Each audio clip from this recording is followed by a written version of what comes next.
Bom dia, hoje é o dia 7 de julho e o nosso texto de hoje é o mesmo de ontem, Romanos capítulo 8, verso 29. Porque os que dantes conheceu também os predestinou para serem conformes à imagem do seu Filho, a fim de que ele seja o primogênito entre muitos irmãos. Nós vimos então, no início desse texto, nós encontramos um primeiro verbo que Paulo utiliza aqui no passado para falar da obra da salvação. Deus nos conheceu antes, ele diz. E depois, o segundo que a gente viu ontem, ele nos predestinou.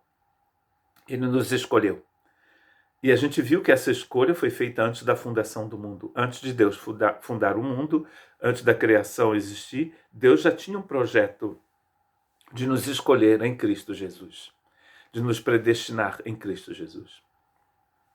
Eu sei que é um tipo de pensamento que pode fazer com que você perca o sono, mas talvez seja interessante você perder o sono com muita frequência e meditar nessa realidade, nessa verdade, que Deus nos escolheu antes da fundação do mundo. Agora, a pergunta que a gente pode fazer é por que Deus nos escolheu? A gente pode pensar, Deus nos escolheu para que a gente possa viver no paraíso, para que a gente possa ir para Nova Jerusalém, para que a gente possa viver nas mansões celestiais, para que a gente possa ser feliz eternamente com aquelas pessoas que a gente ama. Mas esse texto nos dá duas razões pelas quais Deus nos escolheu. A primeira a gente vai ver hoje, e a segunda, se Deus quiser, a gente verá amanhã, dia 8 de julho. Essa de hoje, então, é que ele diz para que fôssemos conformes à imagem de seu Filho.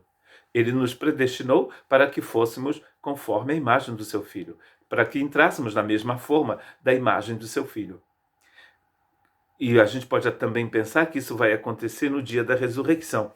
Mas não é disso que ele está falando. E a gente pode até procurar uma confirmação em 2 Coríntios, capítulo 3, verso 18. Mas todos nós, com cara descoberta, refletindo como um espelho a glória do Senhor, somos transformados de glória em glória na mesma imagem, como pelo Espírito do Senhor. Então, nós somos transformados na mesma imagem como pelo Espírito do Senhor. E ele está falando aqui que isso é de glória em glória. E é pelo Espírito do Senhor. E é todo dia. A gente pode até pensar que Paulo, nos 5 verbos que aparecem aqui, então, em Romanos capítulo 8, verso 29 e 30, que ele tenha esquecido a santificação. Mas, na verdade, aqui estamos falando, então, de santificação. O que é santificação? O que a palavra santo significa na Bíblia? A palavra santo significa separado para Deus. Então, aqui, a santificação é essa separação para Deus, o fato de você ser colocado à parte para Deus todos os dias, todo o tempo, constantemente. A luz de Deus que brilha no nosso coração nos faz ver a imagem do Senhor, e essa imagem do Senhor em nós está nos transformando. Eu creio que a palavra aqui é metamorfose. Antes você era uma lagarta, e agora você está se tornou uma borboleta. E cada dia mais bonita essa borboleta, sendo transformado à imagem de Cristo Jesus. E a gente pode até dizer, mas quem é hábil, quem é idôneo para essas coisas, como diria Paulo? O Paulo nos responde, o Espírito Santo nos responde em Filipenses capítulo 1, verso 6. Aquele que começou a boa obra levará esta boa obra até o dia de Cristo Jesus. Ele vai terminar a boa obra.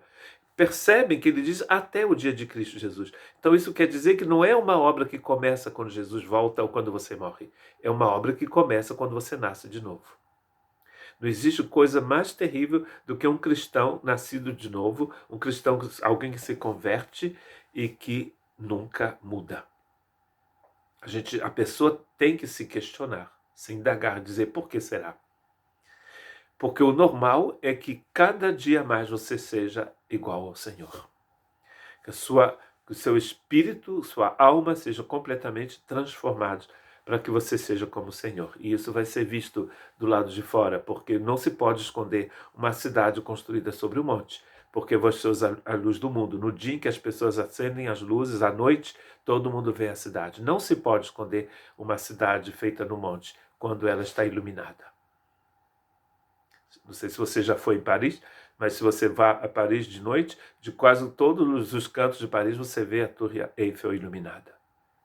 A luz. Vós sois a luz do mundo. E essa luz do mundo é a luz de Cristo que habita em nós. E é exatamente o que Coríntios, aquele texto de Coríntios está falando. A luz do Senhor brilhando em nós, nos transformando à imagem de Cristo Jesus. E não depende de você, depende do Espírito. É o Senhor quem faz a obra, não é você que se transforma. Você já percebeu que você não consegue se transformar. A gente sabe que não consegue. Tem sempre aquela coisinha que você não quer fazer, que você acaba fazendo. Mas o objetivo é que você seja cada dia mais como Cristo. Mas se não sou eu quem faça a obra, se é o Espírito de Deus que faz a obra, qual o meu papel? O que eu devo fazer? Hoje eu tenho uma palavra que eu gostaria de deixar para você: abandonar-se. Se abandonar. Deixar Deus trabalhar na sua vida. Não resistir. Abandono completo. Como se o pai está lá te esperando no escuro debaixo da escada à noite, ele diz: vem, meu filho, você se joga nos braços do Senhor. Isso é fé. Mas essa fé também é um presente da graça de Deus. Abandone-se completamente nos braços do Pai e deixe o Senhor transformar a sua vida à imagem de Cristo Jesus. Que Deus te abençoe.